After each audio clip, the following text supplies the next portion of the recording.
Bismillahirrahmanirrahim. Assalamualaikum solih-solihah. Bagaimana kabarnya hari ini? Semoga senantiasa sehat ya. Oke teman-teman, hari ini kita akan belajar sains. Bab apa yang akan kita pelajari? Ya, kita akan belajar tentang siklus hidup tumbuhan. Nah, apakah semuanya sudah siap untuk belajar hari ini? Oke. Namun sebelumnya, kita review kembali adab sebelum belajar. Ingat, luruskan niat kalian dalam pembelajaran kali ini. Kita belajar karena Allah ya teman-teman. Jangan sampai karena ustadzah atau karena disuruh orang tua. Melainkan niat tetap lurus karena Allah. Selanjutnya mencatat ilmu teman-teman. Ayo ustadzah ingatkan kembali. Dalam pembelajaran sains kali ini, alangkah baiknya kalian catat poin-poin penting dalam proses belajar kali ini. Yang ketiga, menyimak guru. Teman-teman, ustadzah berpesan, simak videonya sampai habis ya, jangan sampai skip. Dan yang terakhir, alangkah baiknya kalian berwudu. Ups, bukan yang terakhir teman-teman, ada satu lagi yang gak boleh kita lupa. Apa ayo? Yap, betul sekali, berdoa. Mari kita bersiap-siap untuk berdoa. Doa sebelum belajar. Allahumma salli ala Muhammad wa ala ali Muhammad.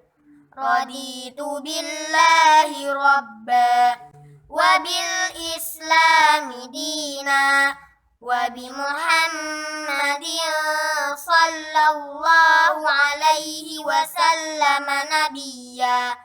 Rabbi zidni ilma warzuqni fahma waj'alni minas salihin. Allahumma hdini li ahsanil akhlaq la yahdi li ahsaniha illa anta wasrif anni sayyi'aha la yasrifu sayyi'aha illa anta. Allahumma inni as'aluka ilman nafi'a wa rizqan thayyiba wa amalan mutaqabbala. Amin ya rabbal alamin. Oke teman-teman, sebelum masuk ke materi pokok pada hari ini, ustadzah pengen nanya lagi nih, apa sih yang dimaksud dengan siklus hidup? Minggu lalu kita sudah belajar bukan tentang siklus hidup? Nah, siklus hidup adalah tahap perubahan yang dialami makhluk hidup selama hidupnya. Nama lain dari siklus hidup itu yaitu daur hidup teman-teman. Nah, kalian ingat-ingat ya tentang pengertian siklus hidup ini. Teman-teman, berdasarkan siklus hidupnya, tumbuhan dikelompokkan menjadi anual, binal, dan perennial. Nah, penasaran bukan apa sih pengertian dari anual, binal, dan perennial? Oke teman-teman, yang pertama kita akan belajar tentang tumbuhan anual. Nah, tumbuhan anual itu apa sih? Tumbuhan yang dapat melengkapi satu siklus hidupnya dalam jangka waktu kurang dari 1 tahun. Nah, teman-teman di sini perlu kita garis bawahi dalam jangka waktu kurang dari 1 tahun. Nah, itu perlu kalian ingat ya. Nah, tumbuhan anual itu sendiri dimulai dari biji, kemudian tumbuhan dewasa, kemudian berbunga atau berbuah. Jadi dari biji, tumbuhan dewasa. Dari tumbuhan dewasa tadi dia mengalami proses penyerbukan yang menjadi berbunga, kemudian berbuah. Setelah berbuah, mereka berbiji lagi. Dari buahnya, kemudian ia berbiji, dan akhirnya mati. Nah, agar lebih paham tentang tumbuhan anual ini, contohnya yaitu padi, teman-teman. Berikutnya, jagung dan juga pisang. Nah, teman-teman, seperti kita lihat ya, padi. Padi dari yang sebelumnya ditanam kecil-kecil, tumbuhannya, kemudian ia tumbuh dewasa, hingga tumbuh dewasa ia mengalami proses pembuahan. Akhirnya menjadi gabah yang belum ada isinya, kemudian menjadi gabah yang ada isinya, teman-teman. Dan akhirnya dipanen. Setelah dipanen, padi tersebut kemudian diapakan, teman-teman? Sudah menjadi mati, sudah tidak bisa dipakai lagi, mereka diganti lagi dengan padi yang baru, teman-teman. Sama halnya dengan jagung, ketika sudah panen jagung, jagung tersebut tidak berbuah lagi, teman-teman. Melainkan kita harus menanami jagung lagi atau menanami tumbuhan-tumbuhan lain lagi. Jadi setelah jagung itu berbuah, maka ia tidak berbuah lagi, teman-teman. Sama halnya dengan pisang juga. Oke, sampai di sini paham ya tentang tumbuhan anual? Oke teman-teman, berikutnya kita akan membahas tentang tumbuhan binal. Apa sih tumbuhan binal itu? Tumbuhan binal adalah tumbuhan yang mampu melengkapi siklus hidupnya dalam 2 tahun, teman-teman. Nah, gimana ya kira-kira? Kalian perlu pahami juga di sini, kalian perlu ingat juga, kata kuncinya ada dalam 2 tahun, teman-teman. Jadi berbeda dengan tumbuhan anual yang sebelumnya cuman 1 tahun saja dalam proses daur hidupnya. Nah, untuk tumbuhan binal ini dia mengalami siklus hidup dalam jangka waktu 2 tahun. Tahun pertama, ia mengalami pertumbuhan vegetatif atau tidak kawin. Jadi, adanya daun, batang, akar, seperti itu disebut dengan pertumbuhan vegetatif. Tahun kedua, ia baru mulai berbunga, teman-teman. Kemudian menghasilkan buah dan biji, atau mengalami pertumbuhan generatif atau kawin. Jadi pada tahun kedua inilah teman-teman mereka baru menghasilkan buah dan juga biji. Contoh dari tumbuhan binal ini adalah loba, wortel, dan juga beet. Dan masih banyak lagi tentunya. Oke teman-teman, sudah paham tentang tumbuhan binal ya? Selanjutnya kita akan membahas tentang tumbuhan perennial. Ustazah, apa sih itu tumbuhan perennial? Jadi teman-teman, tumbuhan perennial adalah tumbuhan yang dapat hidup selama beberapa tahun, alias bisa kita sebut dengan tumbuhan tahunan.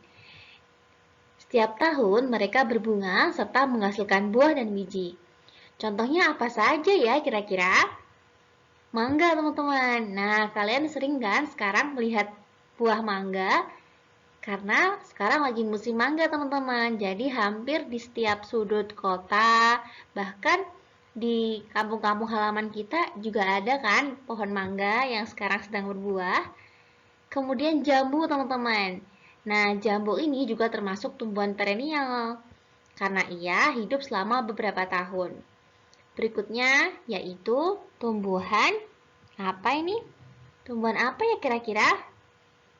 Ini merupakan tumbuhan palem, teman-teman. Jadi palem juga termasuk tumbuhan perennial.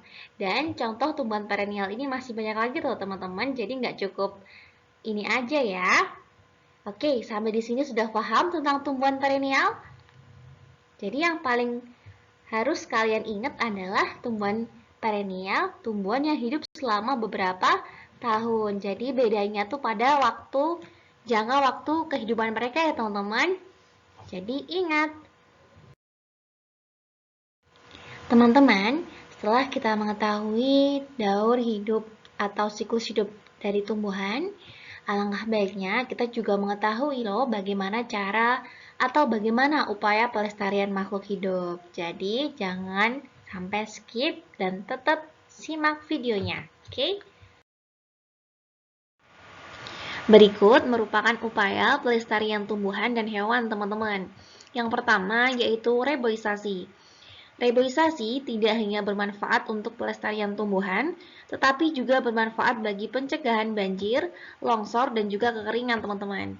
Nah, seperti yang kalian lihat di sini, reboisasi itu tidak hanya dilakukan oleh satu pihak saja, teman-teman, tapi harus dilakukan oleh beberapa pihak, bahkan semua pihak. Dari lapisan masyarakat, dari tokoh-tokoh masyarakat, tentara, polisi, dan juga kita teman-teman. Nah, seperti yang kalian lihat di sini, teman-teman kalian juga sudah melakukan reboisasi loh, teman-teman. Berikutnya yaitu membudidayakan hewan dan tumbuhan langka, teman-teman.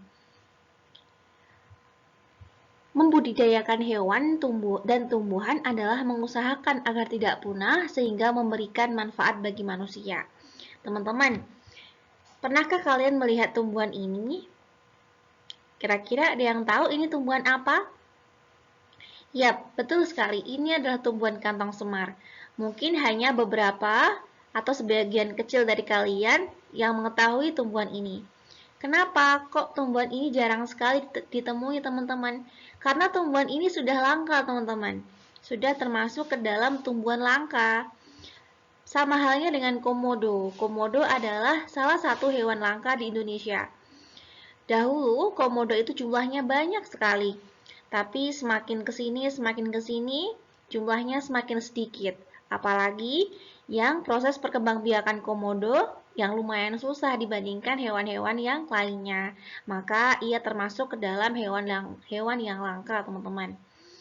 Oke, sampai di sini paham ya? Upaya pelestarian tumbuhan dan hewan berikutnya yaitu melarang penebangan hutan dan perburuan secara liar, teman-teman. Setiap negara biasanya memiliki peraturan atau undang-undang untuk melindungi penebangan hutan dan perburuan hewan secara liar. Perlindungan tersebut akan menjadi efektif jika diiringi dengan penegakan hukum yang tegas, teman-teman. Berikutnya yaitu membangun cagar alam dan suaka marga satwa. Kenapa demikian? Karena dengan adanya cagar alam dan suaka marga satwa, tumbuhan maupun hewan-hewan yang langka bisa dikembangbiakkan agar tumbuhan tersebut tidak punah.